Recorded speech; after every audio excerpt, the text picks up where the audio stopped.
All right, welcome to the weekly press conference. Big weekend for the Saints across the board. Lots of victories, lots of great things to talk about. We're going to start with Coach Peterson.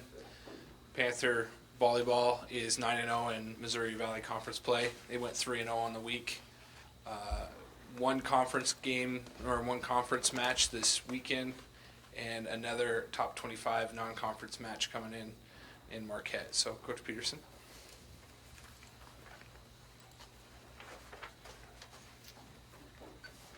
Well, definitely feel very fortunate to come away with the weekend with 3 wins this week. And I talked about last week how this was going to be one of our toughest road swings, and it definitely proved to be that. I think a couple points just with the matches.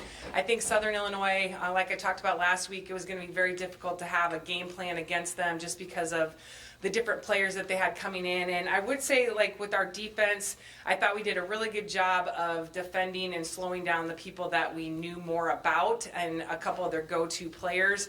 But I thought we could have been a lot better with the kids that came in that we didn't know anything about. And there was actually 2 players that we hadn't seen at all on video, several that we saw just a little bit, and I just think our ability to adjust could have been a little bit better. I was really proud of our offense, the efficiency that we hit at. I think that's probably what kept us in the match and kept us to be able to win that match. But I thought Southern Illinois just put up a great fight, and you would never know that team hasn't won a match in the league. So a battle there, and then obviously turning over and Saturday night going to Missouri State. I feel like Missouri State is a hot team right now. They had a great match against Drake the night before, and another one of those teams that they have their 2 or 3 go-to players, but then they've had other people step up. The night before, their 2 go-to players, one hit 0, one hit negative. They were still able to beat Drake, so obviously they had some people do some things that maybe they don't normally do. So had a lot to prepare for in my mind just from watching that Drake match the night before. The first set, I think we won 25-11 maybe, and we definitely knew that was not how the match was going to go, and the next 4 sets definitely proved that, and what a battle it was. But I think a couple things that stand out for that match. Obviously, we're very proud of our team and their ability to handle being down 14-11 in that 5th set and able to come back and win that 17-15. I do think, however, there were some missed opportunities, some missed executions throughout the match that probably wouldn't have put us in that position. So that's some of our evaluation as a whole. In that 5th set, Kate Buswitz, she went back to serve when it was 14-11, and she was a kid that I think was looking like, okay, are you going to put someone in for me to serve? Because she is somebody that we do sub sometimes. But she had been serving really well. We decided to go with it, and just really proud of her clutch serving in that match or that set. The other person I'd like to point out is just Piper Thomas. She was a workhorse for most of the match, but I think in that 5th game, she has not won at Missouri State. I think she took that very personally. Obviously, her last opportunity besides the conference tournament, but regular season has not won at Missouri State, and just really took over and was a difference maker for us in that 5th set. So really proud of her effort. I thought Kendall Sorgi had a great match as well. So I think it was a great learning experience for a lot of reasons. I think we can come back and use that match later on. In different situations, that you have the ability to come back from being down 14-11 and winning a set like that. And then it's really hard to believe that we have finished the first round. But I think the biggest part about it, yes, we are 9-0, but I think that these first 9 matches, we have learned a lot. We have learned a lot about things that we need to continue to be better at and do better at. If we want to continue to have a run at that conference championship. And I think that's the biggest part of that growth along the way. I think most of it is just more consistency in a lot of things. But the second round to me is always a lot tougher because you have a lot more matches to scout. You have played that team, so there's a lot of things that go into that. Everybody knows everybody upside down, inside out, so a lot to prepare for. And as Jarek said, we start with Drake, our travel partner. And I think the challenges with Drake is they've lost a couple matches in the last couple weeks, but they have been missing 2 starters. two starters that have the potential to be back at any time. So another one of those matches, they're very different without their two starters, run a completely different offense, 5-1 versus 6-2. So we have no idea what's going to be in front of us on Friday. So we will have to prepare for both situations. And then bringing Marquette on Sunday will be a huge challenge for us. I look at Marquette as definitely one of the top teams in the country. They are ranked 18th as of last week. The new poll comes out obviously today. But one of those teams that is big, physical. They beat USC, 4-game thriller against BYU, who is ranked first in the country right now. But when you're talking about big and physical, they run a 6-2, so they have 3 attackers always in the front, and we're talking 6'6", 6'5", 6'3". So I think their shortest kid is maybe they have one at 5'11", but everybody else is well over 6 foot. So the other part about them is sometimes those bigger teams don't have as good as ball control, but they're also one of the best ball control teams that we've seen this year as well. So definitely a big challenge on Sunday, but our focus right now is on Drake and trying to figure out how we're going to continue this quest for a conference championship. Any questions? What have you liked out of JJ Seahas and how she's really picked things up this month? Yeah, and she is definitely another kid, I think, for the weekend, I would point out as a lot of growth. And JJ has just gotten more comfortable. We have her in the L1 spot, which is the top outside hitter spot because she's up there twice with the setter. And she has really, over the last couple of weeks, I think, I would say grown in her game just in terms of decision making. She was one of those kids early that made some young mistakes as she moved from the right side or to the left side from the right side last year. So a very different position. Definitely was feeling her way out through those first few weeks, but really has started feeling comfortable on the left side. And I always talk about the left side. You're always not getting the best situations to have an attack. You're getting all the out of system balls. So sometimes you're lucky enough to get an in system ball, but a lot of times you're not in the best situation. So she has really learned to, I think, actually not only make good decisions, but also be aggressive in those situations as well. And it's really paid off for her, and she's finding ways to score. Just a very high reach. She has a lot of potential as a pin. You mentioned they need to be more consistent, Bobby, going into the second rotation. So do you focus on getting better at some areas, or do you throw in the new wrinkles that you normally do? Or? Yeah, I think definitely a combination of both. And we do have to throw in some new things offensively. I do think that we have been at a pretty good place the last couple weeks with our offense. Maybe a set here and there that we could make better decisions, but I think our consistency has improved on our offensive side. Now it's being able to, like you said, throw in those new wrinkles. We can't be running the same offense that we've run all the first half of the conference because people will be very prepared for that. And I do feel good about that because we have done some of that in practices. We haven't used it a whole lot. I think we need to get more comfortable with it in practice a little bit more before we start executing some of that in a match. With pretty much everyone already done with the first round of conference play, what stands out about the Valley as a whole and what maybe has surprised you about how teams have played thus far? Yeah, I think, we knew it was going to be crazy, but it's probably a little bit crazier than we thought. I just think when you look at trying to figure out who's going to be the top 6 teams, because we only take 6 teams to the conference tournament, and this is a year that we wish we could take all 10 or even 8. This would definitely be a year where that would be very legit, just because of the situation. And I couldn't tell you or predict at all who's going to be in that top 6. And usually you probably know the top 5, and it's that 6th spot that you're trying to figure out. But it's from top to bottom this year, and it makes it a lot of fun. And there's every single team, even the teams that are at the bottom right now, like Southern, and I think Indiana State's the next. I mean, they have the capability of knocking anyone off at any time too. So they will be factors in this as well. How are you catching Drake this second time around? Are they playing well? Are they hot? Are they struggling? And just about the rematch, what are your thoughts? Yeah, actually, obviously being the interstate match, it's huge, and that brings a whole nother level of competitiveness to that match. And I think, like I said, the hard part with Drake right now is in my opinion, they're playing well for what they've been dealt. Any of us that are missing 2 starters are going to struggle a little bit and try to find ways to still win. So I think they've done a really good job of completely changing their offense. It's a big difference between a 5-1 and a 6-2, and they weren't a team that was going in and out of that. They were straight up 6-2 and had to change that. So I think the biggest challenge for us is just, not knowing what they're going to be coming on the court. Are they going to be having their starters back and couple big production people in my mind as well. So I think they're doing well for what's happened. 5-4, they probably would rather have not been 5-4 right now, but a couple of those losses, like I said, I think they battled. They just weren't able to finish, and it'll be interesting to see what happens on Friday. I wish there was some way we could just, it's a big difference on how we prepare for them, but I know our kids will do what we can and make those adjustments come Friday night. It's not every year, Bobby, that you're home for homecoming, so how do the, festivities handling that? How much of that is a distraction for you guys? Yeah, I think, first of all, it's awesome to be home for homecoming. It's just such a special weekend for so many reasons, and just, not even just a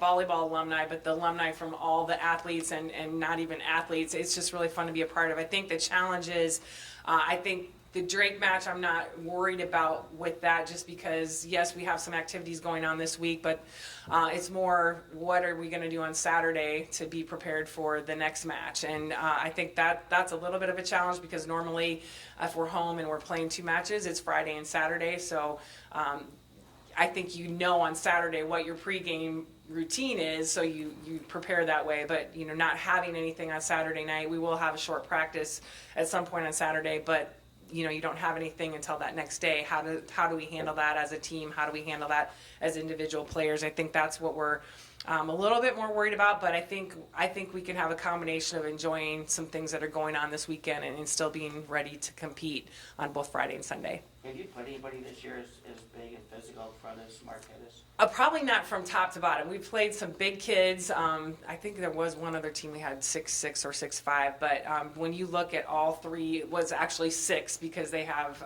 they're running that 6'2". All of them being that size, we haven't really done that, and and it's not, sometimes big doesn't always mean good, but they're big and good. Big and physical, and very veteran team. They have a lot of kids that have played a lot of points, and but it should be a lot of fun. And we're really thankful for the opportunity, because they definitely, a lot of teams won't play once conference starts, so we've been very fortunate that they have agreed to play. You guys used to have an alumni game. Are you having an alumni We are game not tonight? doing that this year, and I think our alumni is a little scarce this year. It's a struggle a little bit for us, because we have a lot of alumni that coach, and then we had that reunion with the Hall of Fame, so a lot of people came back for that too. So we don't even have enough for alumni match. So I know. That's entertainment. I know. It is entertainment, that's for sure.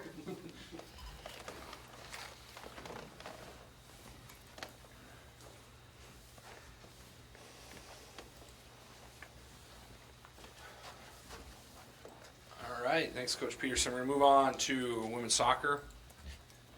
Panthers went 1-1 last weekend and host a pair of conference matches this weekend.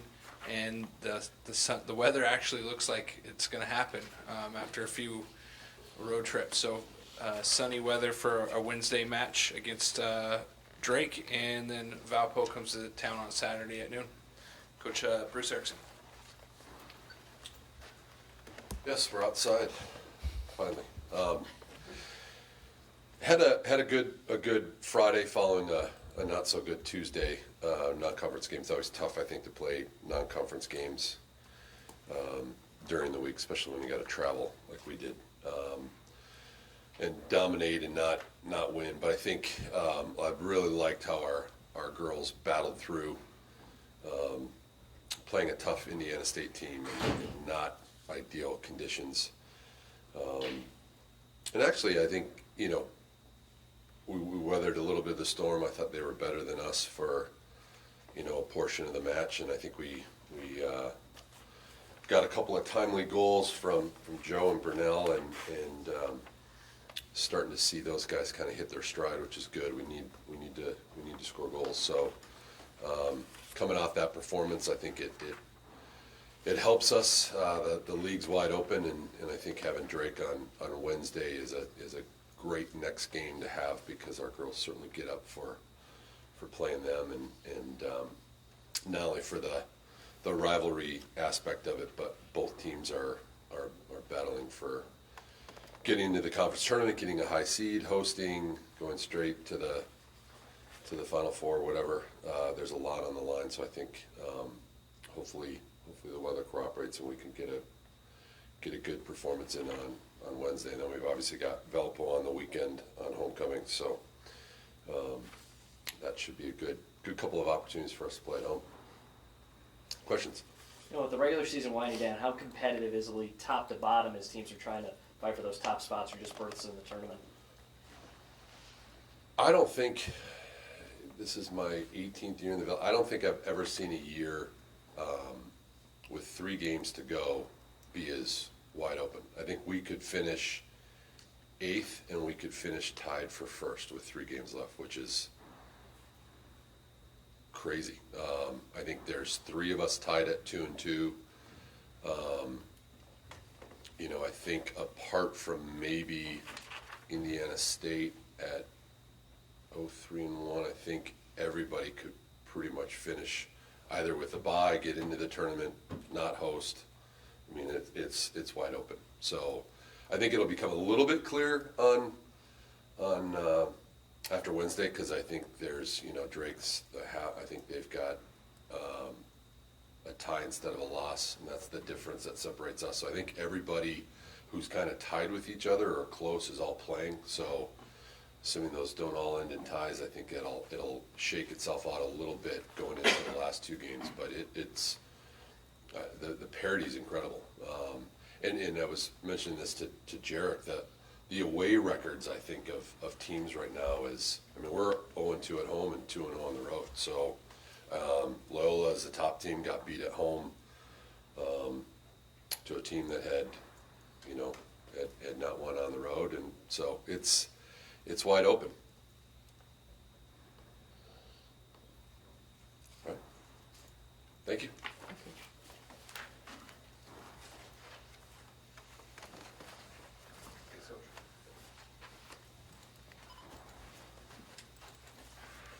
Panther football coming off of a 42-28 win on the road at South Dakota. Eli Dunn, strong performance, earned Missouri Valley Football Conference Player of the Week honors. Host homecoming game with South Dakota State. Coach. Go ahead, guys. Well, Coach, you showed something different on defense in terms of alignment and personnel. How much of that was the opponent you were facing? How much of that was just what you wanted to do for yourself and your guys? It probably had a little bit to do with some of the injuries that had happened on our football team. So it was probably more so to do with that than anything else, and just giving the team the best chance to, with the players that we had, to win that football game. Do you, seeing how well that worked, is that something that you'll continue to probably have in the mix? And if so, just any idea how much? It'll have to fit who you play, you know, before you do it. And, you know, we were put in a situation to do it last week, and it turned out well. So, but it's more so the people that you play, and then who do we get back this week that we didn't have last week? See if we can pick up some of our defensive linemen and that type of thing. And then being the number of plays that we had last week too, because we had 97 plays in that style of offense. There's a lot of plays, and so that allowed us, particularly in that defensive line, to get some guys some rest that way. So we'll see how it fits up with South Dakota State this coming week and weeks to come. But it worked well last week for us. It sounds like if you go away from that alignment, would be Christian Yang in there at the back and the safety, and then Corby would move up to that little hybrid linebacker position. Yeah, the way they both play, they're interchangeable parts. We've been teaching this in a way that we can be multiple, and this is usually when you start to get settled in a little bit. Since the beginning of the season, of moving people around, and they're really interchangeable. The Christian and the Corby position can be moved around. The A.J. Allen, because we've been watching that in particular because he's been playing well, but is also you're one hit away from making some movement, and we're not real deep in that aspect of it. So we have to be ready to be multiple and move guys around. So I can't say that that's exactly what it'll do. That's what on paper would look like I would do, but never believe what you read. I mean, I can still move people around. But those are 3 guys you definitely want to have on the field. Christian. We gave Christian Jagan the player of the game. We gave Kibbe the player of the game on special teams, and we gave Elias Nissen the player of the game on offense. But Christian really played well, and so did Corby. Talk about Christian. For his first 3 years on campus, he was a running back. You know, and then last spring he moved to safety. I mean, but he was a pretty good multiple athlete coming out of high school. So, was that envision when you moved him over there that this is what he could do, or this is what you could? Well, that's what, even when we recruited him, that's what the hope that he'd be able to do. And he came in here and was played as a receiver, very early running back receiver, and but when you really look at the number of plays that those guys get, you know, a defensive guy is going to get double the snaps of an offensive guy for the most part. And when he saw the opening in the secondary, I think he was excited to take it this summer, and he played some safety when he was in high school. So everybody recruited him as a running back / receiver, but I was actually looking at him long term as a safety, and it worked out well because he was the one that decided that was a move that he wanted to make, and when the player makes the decision, it usually comes out to be a good decision. So it worked out well this past weekend anyway. Do you have an update on injuries? Who's going to be available this week? Monday's a little tough because Monday they're coming off to Sunday and all the doctor's appointments and things like that. So we'll probably have a better feel tomorrow once we start getting on the football field again of who can practice and who will be available. Not a lot of time to enjoy and celebrate that when you got the number 2 team in the country coming in. Just what you've seen of South Dakota State so far, what can you tell us about the Jackrabbits? Well, they've got the quarterback is the name of the game. I mean, they got a great quarterback, and then they got a great linebacker, and I think they kind of build around those two, particularly the quarterback, and that's what's been consistent from the years. And playing them twice last year and the previous year, we played him a few times now. Excellent football player in his senior year, so you can imagine that he's even stepped his game up a little bit more, and he has. And I watched him make some runs last week that were pretty dynamic, where he took off, and there's not many people on the field that can catch him when he takes off. So, and he's a leading all-time passer at South Dakota State. So, I think that kind of speaks for itself when you have that kind of player moving your football team, leading your football team. That's why they are probably number 2 in the country. They don't have a Goddard or a Winnicky for him to throw to, but have they kind of reloaded at that position in their passing game? It appears, I'm sure, that probably isn't you don't have the name that has appeared yet, but there's definitely guys that they've thrown to in the same way, used in the same way, and you kind of see where he's looking at target-wise, but it's very similar. It's just that there's new names and new faces and new numbers that you're getting acquainted with as the season progresses, and it's starting to get a little bit more stabilized now, where you kind of see what the plan looks like, but it's very similar to what it was last year. How are they defensively? I think they're very good defensively. I think that their front four have really improved, and their linebacker core looks really good right now. I mean, that's what I've just noticed in 24 hours of watching them is over. You tend to really see, at least I tend to see, the differences from over the years where they've progressed and maybe where things have changed. And I think they've really progressed in their defensive front. You faced a quarterback that was pretty elusive in Easton Stick. Is this kind of a similar type of offense with a running quarterback that you'll face? Yeah, I'd say he's probably very similar speed-wise to Easton. He probably throws better. I mean, it's Easton does a great job too, but when you look at how they use them is probably a better way to say it is.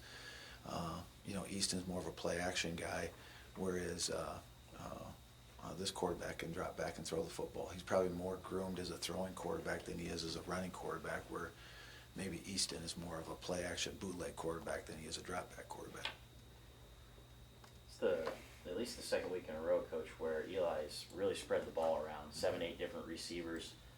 Last season, a lot of it went toward Derice, but this season, what kind of problems does that create, or how difficult is it for an opponent to game plan when your quarterback is distributing the ball to so many different pass catchers? Well, I think the first thing that when you speak of that, I think of the receiver unit. Last year, the receiver unit was same group as this year with the exception of Derice, but Derice really stood out last year, and I think we had maybe we probably weren't as strong or balanced as much as we are this year. in the past 3 weeks, even since that open date, I think our receivers have progressively gotten better. And, you know, when he's distributing the ball like he is, everybody's active, everybody's involved, and that's where our receiver unit is playing right now, is because of his balance of throwing the ball where it belongs. Everybody's involved, and the receivers are really doing a good job in every phase of the game, not just the catching part of it, but you know, the concepts and the things that you try to do to get the other guy open is just as important as the guy that's catching the football. So I see a lot of that going on, and that's why there's a pretty good dynamic right now in the throwing game. And Eli's leading that charge. He's done really well the last few weeks. Is that almost surprising? Because, you know, in preseason you lose perhaps a preseason all-conference player and Isaiah Weston, and now this group is built up around themselves and still perform, and you haven't seen really a drop-off.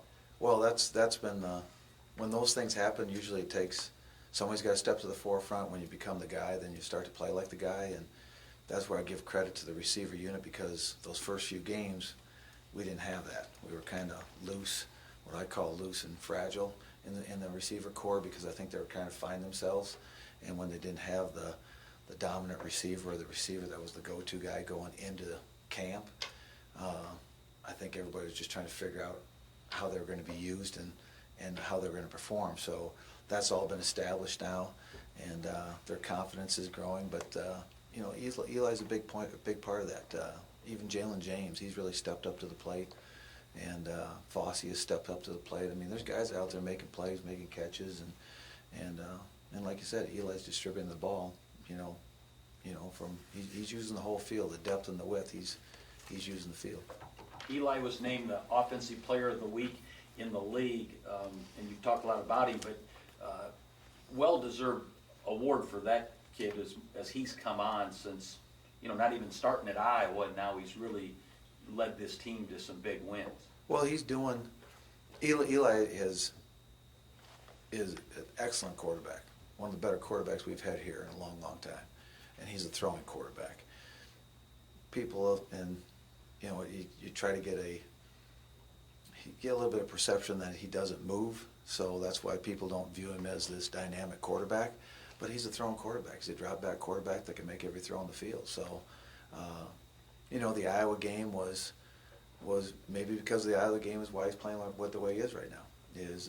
He's much more sure of himself. He's much more confident in himself. He knows that he knows what to do and what not to do, and maybe that was the learning experience that we needed. We'll find out as the season progresses, but you know, I think he's demonstrated the type of person he is, the type of quarterback he is when the Iowa not starting happened to him, you know, to become the quarterback that he is today, because he didn't let that phase him then. Came in the second half and played very well, and he's played very well ever since. Winning in the trenches is such an important part to success in this league, Coach, and sure seems like, you know, you're talking about receivers' progress, that the defensive line has had some pretty steady progression coming off a 5-sack week. Just how do you feel about what they've been able to do so far, and your expectations for that group going forward? Well, what they did last week, they really did a nice job last week in the pass rush and what we were up against and what we did to play against South Dakota. So our defensive line, I felt, was, you know, they were so consistent, you know, in the temperament of their play, and I'm always big on that, because we had 97 snaps last week, and played 90 through 97 were some of our best snaps on the defensive line. So that says a lot for that group, and you know, it says a lot for the rotation, because it takes depth to last that long and be effective at the end of the game. So we needed progress there. I mean, they did well last week. It's been a couple games we haven't done so well. So they took that challenge on, much like Eli took his on, and came through last week. So can they progress this week? Will they progress this week? Do I expect them to? They have to. This team is better. This team is more physical, and different kind of game this week. So our defensive line will have to step up and get much better this week. Do you think they took that personal the week before, and that's what they took into the South Dakota game? They Well, kind of, yeah. No, they took it personal. They better have, and because those things, that's what we try to instill in them. Is, you know, there's a lot of, it's got to come from within. Pep talks and all that stuff, they last for about a play. You really got to work to be a good football player for 97 snaps. So we need to get to that consistent. We need to do that, day in and day out. And I think the defensive line has really kind of took it personal. But again, it's got to be sustained too. So that's the next test is sustainability. And I think you talked about, could you say that over the whole team that they took that loss personally, they took it into the South Dakota game, and now you talked about how now we got to carry that over into the rest of the year. We got to carry this momentum over into the rest of the year. There's probably a little bit of that, but coming off the North Dakota State game, there's always, as you all mentioned, and it was in their ear as much as it's in their senses, is that there's kind of can you get back to that level of play? Because we're at a pretty high level that day against North Dakota State, and can you get back to that level and do it on the road and do it just with your teammates because there's no one else there? And they did that. We had a little bit of a slow start, but that had to come from within and that challenge. So we worked hard at that last week. That doesn't matter who you play, you're going to have to go right back to that level because South Dakota last week was the #1 team in the country. This week South Dakota State is the #1 team in the country because it's the only one that matters to us. It's the next on the docket. Can we get momentum? We'll find out. But we played good enough to do some good things last week that they should enjoy that moment and they should be pleased with their play. And now they got to regroup, and when we come back to practice tomorrow, they better, get ready to go again because this opponent is just as good as the North Dakota State opponent. Really important game for your team too, and it's homecoming. And I know this isn't part of your job title. This is probably more for the marketing department. But do you make an appeal to the fans to maybe show up a little bigger, a little stronger, higher numbers than what we saw in there for the previous home game? That's for somebody else to do. I just want to get our 11 guys and our 65 guys that'll take that field. I want them to be ready to play that football game, because our job is to take care of in between those white lines. And that's really all that matters right now. It's been our focus, and when we stay in our lane, we seem to do. We need to take care of our business. Is what I'm trying to tell you. Somebody else can take care of that. Anybody else? Thanks.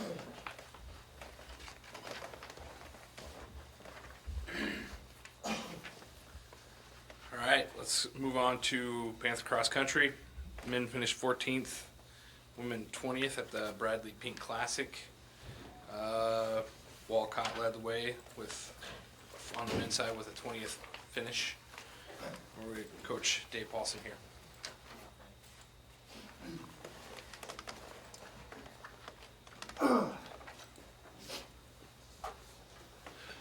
Over in Peoria, where winter came early, we had a lot of snow. It was really wet, raining. It was like 35 degrees, and so the course got pretty sloppy pretty quick. And so it was one of those days you just kind of had to grind through it and get your mindset right. And we did okay. Wall had a great race. A lot of the guys stepped up in some big ways. We had some freshmen that moved into those scoring positions we haven't seen quite this year. Andrew Kephart, freshman from Decorah, I think he was a 4th on our team this weekend, and so he'd kind of been in that 7, 8, 9 spot all season. For him to kind of step up and move in there was good. We had closed the gap significantly on the men's side as far as where we were at with other conference schools at this race. Drake was just a few points ahead of us. The previous meets, they had taken us down pretty handily, and so it was good to see us kind of make some moves on closing that gap there, along with some of the other conference schools. And so in a good spot there. On the women's side, we didn't have our best race, and so that was a little disappointing. But the good thing coming off of that is that, I know we will be better in 2 weeks. And so there's sometimes you hit one of these meets right before conference and you run and you're like, that's as good as we're going to be. I hope that sticks here for conference in 2 weeks. And so this is the case. We didn't run badly. We just didn't run as sharp as I would have liked. Our spread was a little bit too far apart, and so trying to get those ladies to be a little in tighter, which we've done in the past, we can do that, and we will do that at the conference meet in a couple weeks. And so to come off that meet, not have a great race, but knowing how much better we can be is a much better feeling than feeling like you're tapped out where you're at and the moves you need to make for the conference meet. And so, on paper, it's going to be a battle. It's going to be one of those years where 20 points might separate the top 6 teams, which is crazy tight in cross country, and so every place is going to matter a ton. And same on the men's side. Bradley's out there a little ways as far as probably being the pre-championship favorite on the men's side, but after that 2nd through 6th, again, it's probably one of those meets where it's 20, 30 points between all those teams, and so that's going to make for an exciting championship meet. I'll be anxious to see how the course holds up over the next 2 weeks, see if they can kind of get that thing back together, because when we left, it was pretty sloppy, so depending on what weather they get might determine kind of the course conditions. But now that we've seen it on a muddy, wet day, we'll be ready for anything, and just excited because the kids are really motivated to get better these next 2 weeks, and there's a lot of time to get better and build on where we're at. So any questions regarding cross? It's 2 weeks until the conference meet, is that right? Yep. Okay, it says November 27th, I know that's what I was thinking. So do you like the idea that you have 2 weeks before that, or would you like it to be a week away? Is this good timing? Yeah, 2 weeks is great because it gives you a chance to kind of build on where you're at, put a good training block together. When you have to race like back-to-back weeks, you don't really get a lot accomplished in that week. You kind of get back, you get recovered, you do kind of a tune-up workout.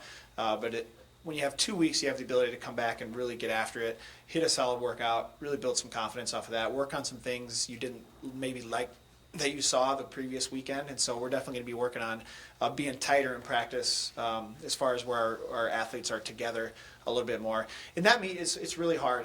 The Bradley meet, there was, I think, 34 schools, and so nine kids on a team. You're looking at close to 300 athletes around the course at one time, and so it's a really challenging thing to, when the gun goes off, to be able to find your team and to be able to run with your team. And so I think more than anything, that was probably part of the trouble of running as a pack this week, when it's probably more due to the type of race it was, and a big field like that, it makes it really challenging. And so you get the conference meet, you get 9-10 schools out there, 8 kids on a team, the field is shrunk by like a third, and so being able to find the purple and gold is going to be significantly easier, and I think that'll really help us out.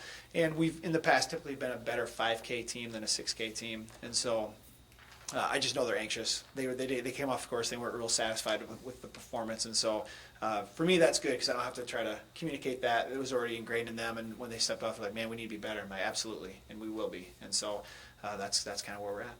Nursing any injuries or health issues on either the men's or women's team, or is it healthy? Everybody's pretty healthy for the most part. Coming off a few people with some minor illnesses kind of thing, just the run-of-the-mill,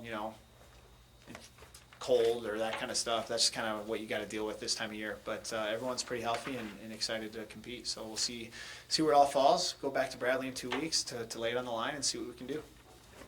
All right, go Panthers.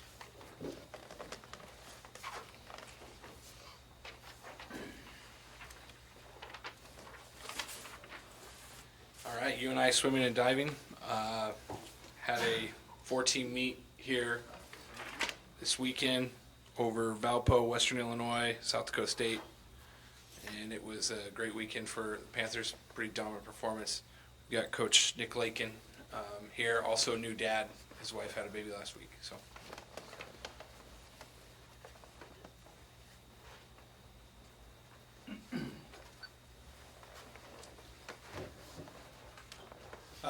Okay, so like you said, it's been a good week, a long week, and not much sleep. But my wife has been amazing. Everybody's doing well, and she kind of held down the fort because we had 3 teams coming in this weekend, and so thank you to her for doing that.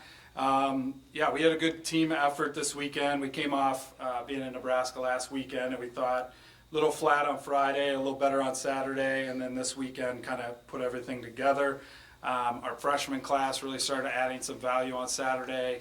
We had Rochelle Howlett, who's a freshman, won the 2IM. Sam Galvin had some great swims. Lauren Havertape of Cedar Rapids was on our 2 winning relays and is really starting to step forward. So excited about that. Kylie Engstrom won the 500 and 1,000. And then Katie Taylor won the 100 back and 100 free. Crystal was second in that 100 free and won the 50 free, and then Mariah Ross won both breaststrokes. So I think we ended up winning 14 out of the 16 events on the weekend. I think the 2 fly and 3-meter diving were the only 2 we didn't win. So good effort overall. And we found some things that we can do better. So. You know, coming off these last few competitions, how nice is it going to be to train for a couple weeks before going to Dakota country for that next meet? Yeah, so we got a chance to break everything down now and really kind of go back to work. So we're excited about that. We had basically 5 meets over the last 8 days, so it'll be good to get back to training. So. You know, you talk about the freshman adding value, and you had a pretty good underclassmen. I mean, you got a pretty good, I guess, freshman sophomore group. Yeah. Talk a little bit about them and what they can do from now to the end of the. Yeah, I mean, from a big part of it is just them getting confident that they can swim at this level. Last weekend we swam at Nebraska, so that was kind of an eye opener, and seeing some of their teammates kind of go up against a Big Ten team and win some events, I think that instilled a little confidence in them, and they're kind of finding where they can really participate and really help out. So yeah, we definitely all have things to work on between now and February, but they're all doing a really good job so far. So. All right. Thank you. Thanks, Coach.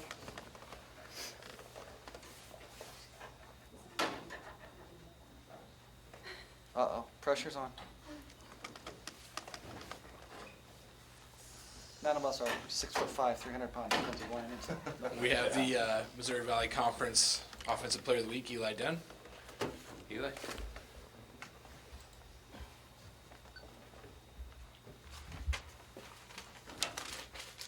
Well, Eli, in the 3 conference games, you guys are averaging 435 yards of offense per game, a nice step up from the non-conference schedule. What's clicked? What's worked? How have you guys really got it going offensively here in the league? Ever since conference started, we've really been doing a good job preparing, like it's a championship game every week. Guys are really working hard, preparing well. Just clicking at a good time right now when conference started, and things are going well.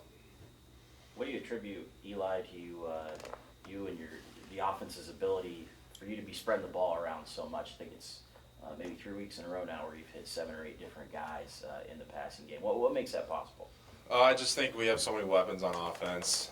We have a lot of good receivers, tight ends, and running backs, and our offensive line does a good job of blocking, protecting.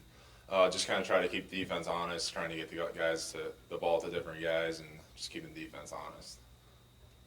This receiving core is really, you had a hiccup in preseason. You lose Isaiah Weston, a preseason all-conference player, and really, after a couple of games, they've really started to find themselves. Is that what you've seen? Is now they're finding their roles, they're finding what they're good at? Is that what you see from back there? Yeah, early on in the season, it kind of took us a little while to get things clicking and with each other, with the receivers and the quarterbacks.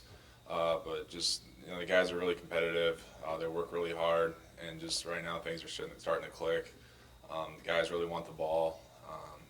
It's going well right now. Well, that was a big momentum gainer for and confidence builder for you this past weekend. And now that I think the challenge is to carry that on. And how do you do that? Is that a day by day, practice by practice? How do you guys carry that challenge on? Yeah, it's a day by day, getting better every single day. And getting better week by week. I just feel like guys are really putting the work in to just get better. Day by day, week by week. You play the team you played this Saturday, Eli. You got to face them a couple times last season, and a win and a loss in the playoffs there. And I remember talking to you after that game, feeling like you were just a couple plays short. And we were just talking about all the momentum that the offense has. What gives you the confidence right now in being able to make the plays that you know are going to be required to beat a team of this caliber? And whether that's for you personally or speaking as the offense as a whole.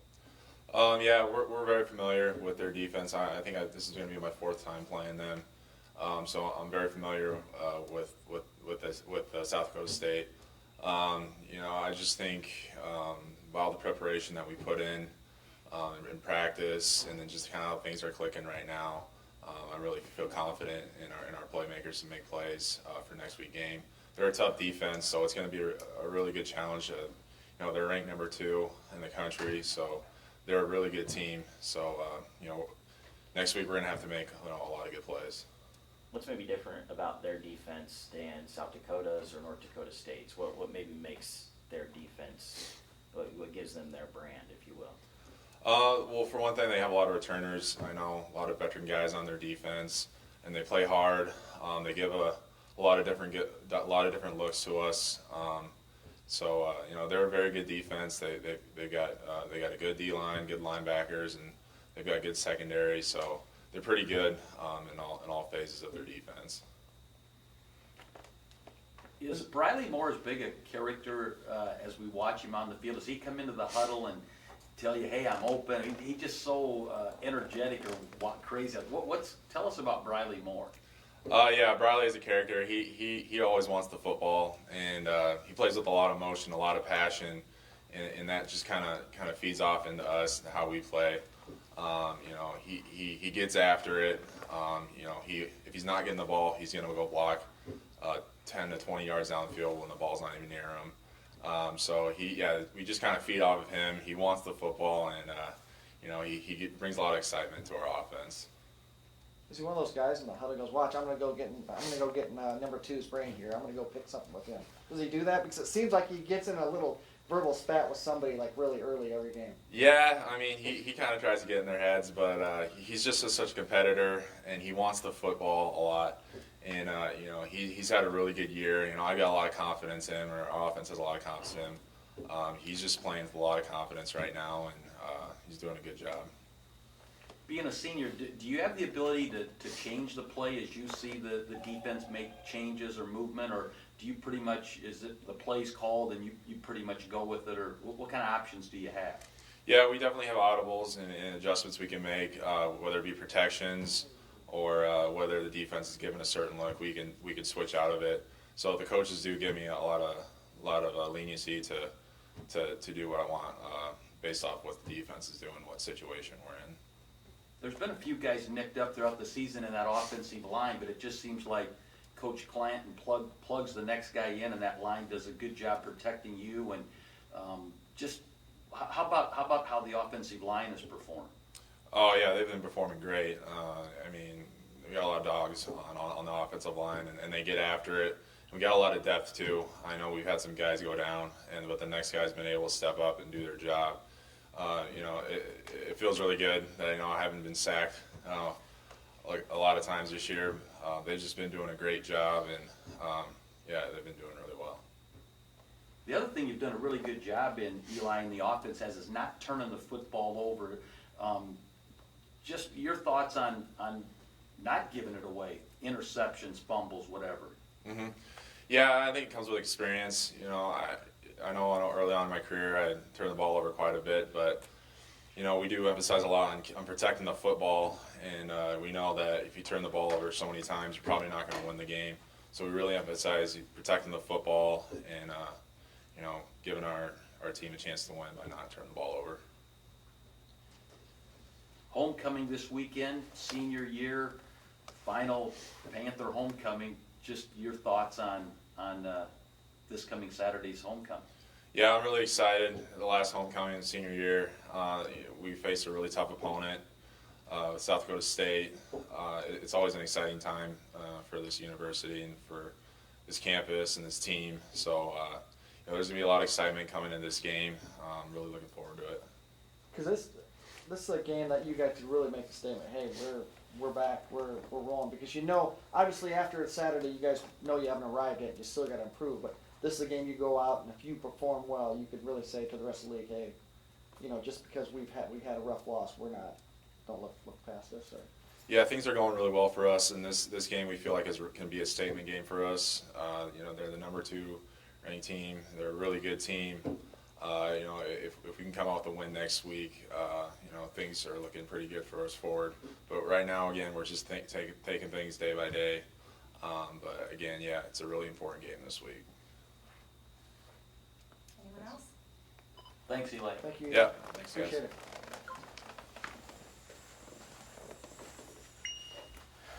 All right, we have Christian Yegan, safety. He got a start on Saturday.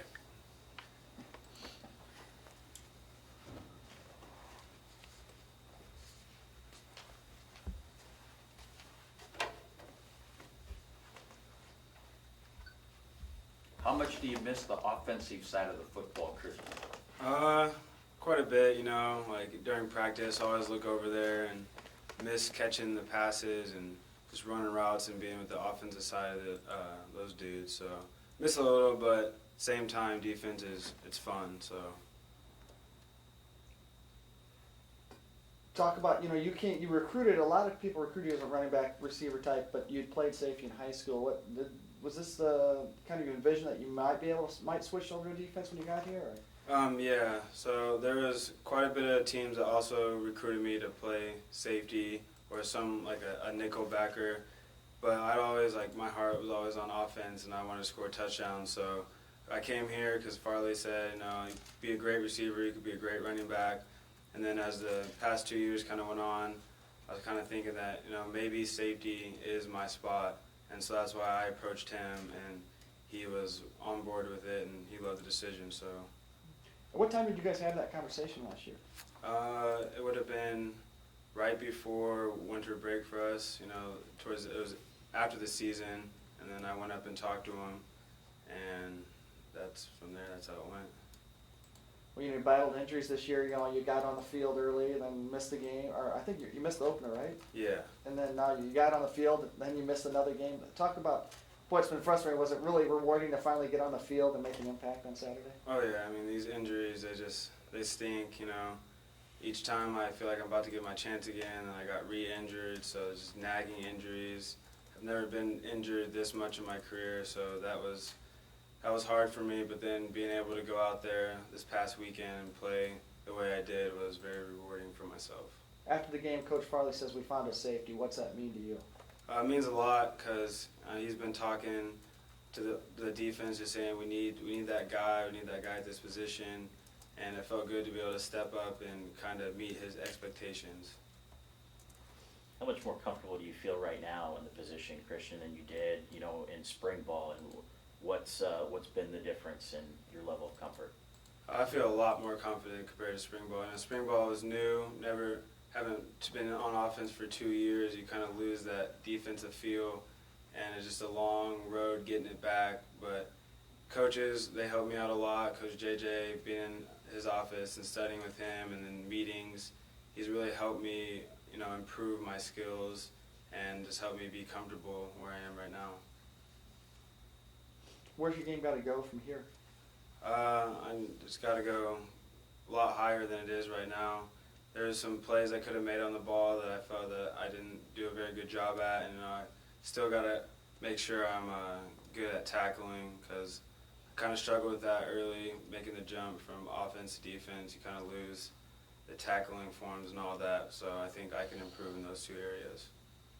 You guys, you gained a lot of momentum, some confidence this weekend as a team. What do you got to do to maintain that confidence and carry it forward here as you guys try to reach your goals?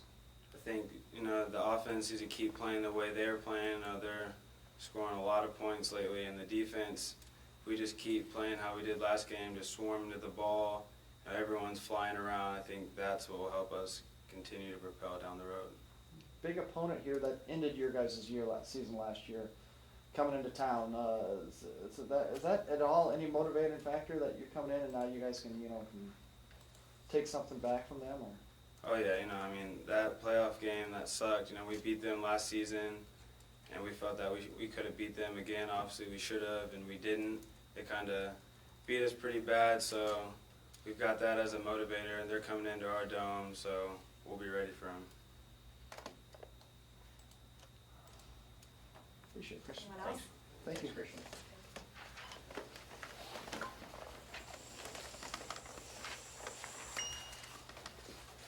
All right. Final press conference attendee is Coach Schwab, the wrestling team. Began practice last week. They've got, I gotta read this, I'm not well versed on the It's all right, I can wrestling take care team of it. yet. I can take care of it. You got 3 All-Americans, 8 former NCAA qualifiers on the roster coming in. All right. Guys must have missed me, huh? All right. I sure did. Let's see. I don't really have a whole lot. I mean, we started practice last week. I don't know what else to say other than we started practice in the first line. we're a few weeks out from our first competition, and guys are getting geared up and ready for that. You kind of get to this time of year where you're ready to grab someone else. You kind of get sick of seeing your teammates and grabbing a hold of those guys. So, we're about 2.5 weeks out from being able to do that. Just got to continue to progress and get better. That's really kind of been, since we got done last year, how much ground can we cover? How much better can we get? And I feel like guys have made some big jumps, at least from what I see in the room. Now that needs to transfer into competition. This weekend, we have open practice at 11 at the West Gym. Love having people in attendance. Love having our guys be able to get out in front of people. And then we have kind of a meet and greet from 1 to 2, and then 2 o'clock we introduce the team and have some awards. Something my brother started when we first got back here. Homecoming, there's a lot of reasons to come back for homecoming. For our alumni, for our families, for our athletes, a lot to get excited about.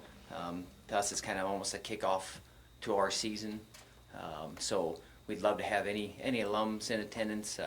Anybody who loves UNI wrestling, come on into the West Gym and watch our guys scrap. Hopefully you'll be entertained. I know I've been being entertained, and that's kind of what I've been telling guys. I'm not wrestling quite as much as I used to, and every morning I'm hoping I sit in the wall, and I'm like, I just pray every morning that one of these guys is going to grab me, and I don't know if they feel sorry for me now, or they're scared of me. I'm not sure which one it is. I think they're starting to feel sorry for me, so I don't know if I like that, but that's kind of how it gets to be. As a coach, sometimes you guys start getting your tail kicked, and that happens to me a little bit, but I like it. I like that our guys are doing that. But other than that, man, I don't know what else to say. I don't know if anybody's got any questions about what's going on, what's moving forward, where we're at as a team. I'll certainly open up for that. Well, what kind of ground can you make from last Monday until the Harold Nichols on November 3rd? What are your goals, or what are your visions, or? I think we started with bottom.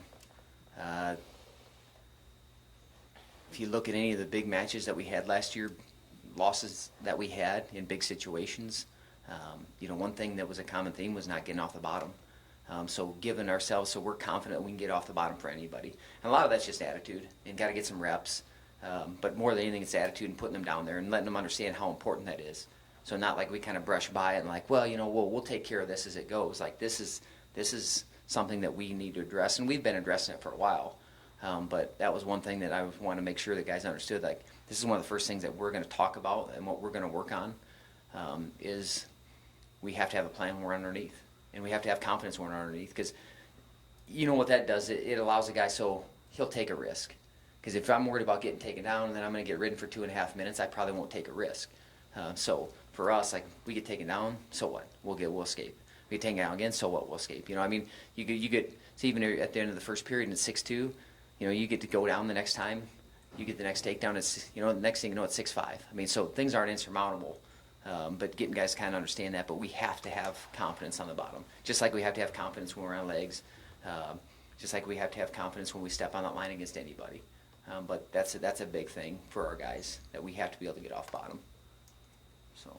So yeah, that's the ground we can cover, and in really trying to get guys not to probably look so much at the Harold Nichols. That's our first competition, but how much can we get better? It's not necessarily being ready for the Harold Nichols Open. It's continuing to improve, and it just happens to be that's the first date on the calendar, and the first time that we get to grab some other guys in other uniforms, and certainly look forward to it. Hopefully we'll get a good group of fans over there. Get our young guys out there for the first time. It's exciting for these freshmen to be able to get out there in their first college tournament. So, like what I've seen out of that group, and look forward to, I guess, unleashing these guys. Bryce Stark, now a year off. How's he look now? He came back. Obviously, he wrestled a little bit last year, but that wasn't competitive. It wasn't. Yeah. I'm smiling a little bit, so that tells you he probably looks pretty good. Excited to have him back. I think last year it was an opportunity for him to grow. Grow as a teammate, grow as a competitor, grow as a man, and really kind of hopefully find that love. Sometimes when you get away from it and you got to watch it, you realize how much, man, you really love that sport or how much you miss being out there. And, that was what last year allowed him to be able to do. Like what I see out of the room out of him, excited to have him back in the lineup, obviously. Some of these guys aren't getting a whole lot of love. He beat the guy that got fourth in the country last year at the scuffle. Yeah, and rankings don't always go according to that, but like I tell our guys, it doesn't really matter what the rankings are right now. It's how we finish up. But certainly, I know if I look at it, I feel a little bit slighted for him, but that's okay. These ranking guys don't know everything either, so that's okay. But he'll have that opportunity. But like what I've seen out of the room out of him, like what I've seen from not just trying to get to the next maybe competition, but I'm going to cover ground and get better. And so when he's doing that, we're ready to unleash him. I don't know. I see this picture here, and you guys see this picture. He's real clean cut right there. He's not clean cut right now. I don't think he's shaved in about 3 months. So, and as tough as he's wrestling, I'm not sure if I'm going to let him shave. Because although I think it's like a ½ inch. I don't know. We might have to get the ruler out, but man, the way he's been competing in the room, we don't want him to shave. He looks like a grizzly bear, and he's wrestling like one. So it's good. This weekend, all the activities, are they going to be at the West Gym? Yep. Sometime you've had that tent outside. Yeah, with all the rain, I think there's some things that are getting closed down a little bit just because I don't think you're going to know if you're going to be able to have anything outside. So last year it was not very nice out, and we ended up making do with what it was. But we're just going to have everything. The West Gym, we can have it there. We'll have the mats. We'll be able to roll them up quick, and then we'll have our get together in there. So would love to have people out.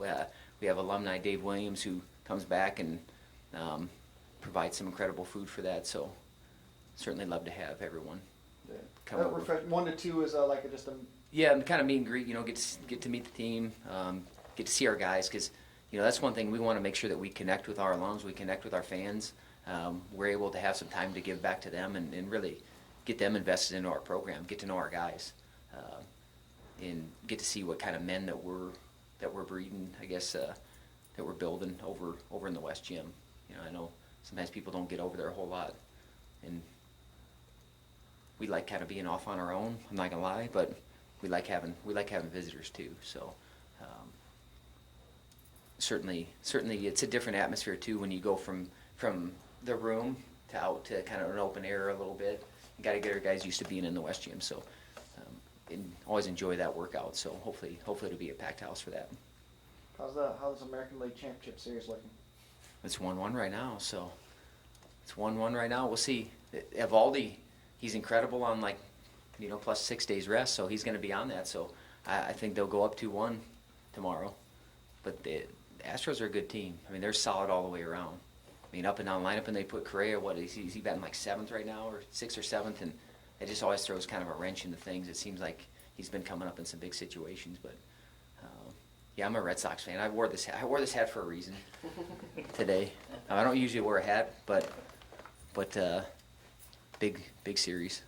Getting to that time of year, and what that means too. We had a little bit of snow yesterday. That means we're getting close to wrestling season. So this is the best time of year for us. When you kind of have that little bit of anticipation before you're still a couple weeks out, and this is where guys have to just really take a deep breath and okay, we just still got to continue to get better. I know we want to kind of fast forward through things, but that can be incredibly dangerous. For anybody when you want to fast forward through something. You just want to get to the next thing instead of just, hey, we're going to take every day as it is. Today's the day to make the most out of today, and then we'll do the same thing tomorrow. And then all of a sudden, you cover a whole lot of ground. And I feel like we've done a good job of that. Our group's done a good job of that since last March. And then we'll see it. We'll see it in those results too, and how we compete. But looking forward to seeing our guys compete, and looking forward to the West Gym being packed. I'm already thinking about December 16th. That's our first home meet against Cornell, and they'll have a really good team coming in. I'm getting a little bit ahead of myself, but that's what you do as a coach. You're always kind of looking forward. You're always looking what's coming. Taking inventory of what's happening, what's behind you, but also what's coming forward. So look forward to seeing everyone out in the West Gym on Saturday. Coach, can you share with us how different does the wrestling room feel the start of this season maybe than it did your first couple of years, or if at all? I mean, what's it like? Every year's a little bit different. There's good energy right now. I think as a coach, you're always adjusting too. I think we've put a little bit more on them this fall. Probably than even last fall, and that's what you're kind of doing. You're always taking inventory and seeing where your guys are at, what they're adjusting to. But I think just having a pulse on what's going on with the team and where they're at and what they need. And I feel like I'm probably as in tune as I've been. This is my 9th year. I feel like I'm in tune as I've been, and that's just knowing your athletes well, getting feedback, reading guys, but also having a staff where we're very cohesive in bouncing things off each other and seeing things, and hey man, you see this too, and then just being able to work. But I like the energy right now. I like the focus that we've had, and I don't think there's probably been a year that I haven't said that, but every year is a little bit different. But I feel pretty zeroed in as far as what our needs are as a group and as a team, and we're addressing those right now. So I don't know. You come over and feel the energy. That's something you feel. And I'm kind of goofy as a coach.